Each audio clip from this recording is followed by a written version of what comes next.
Under a sky full of shining stars, in a quiet little village, children gathered on the soft green grass. At the center of them all sat Flick the fox, a gentle fox with warm orange fur, bright brown eyes, and her simple red scarf tied neatly around her neck. She loved telling stories under the moonlight. "Tonight," Flick said softly, "we will talk about dreams." The children's eyes sparkled. They loved this part. But one child, a small boy named Tano, stayed quiet. He stared at his hands, unsure. Flick noticed.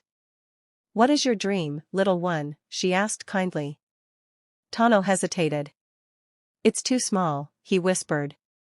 "It doesn't matter." Flick tilted her head and smiled. "Every dream matters. Tell me."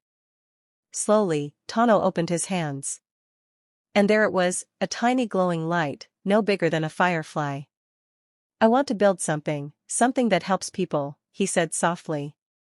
Some children blinked. It didn't look like much. But Flick's eyes lit up. "That," she said gently, "is where greatness begins." She leaned closer. "Dreams are like seeds. Small at first, but full of power." As she spoke, the tiny light in Tano's hands flickered, then glowed a little brighter. Tano looked surprised. "Watch closely," Flick whispered. She placed her paw gently over his hands. "Now, believe in it." Tano closed his eyes. Above them, the stars began to move. Slowly, the tiny light rose from his hands and floated into the sky. It grew. And grew. Until it became something incredible, a glowing vision stretching across the night. Towers, bridges, beautiful things that helped people appeared in shimmering light. The children gasped. Tano's eyes widened. Is that really my dream?" Flick nodded. "It was always inside you." Her voice calm but strong. "Dreams don't disappear because they are small.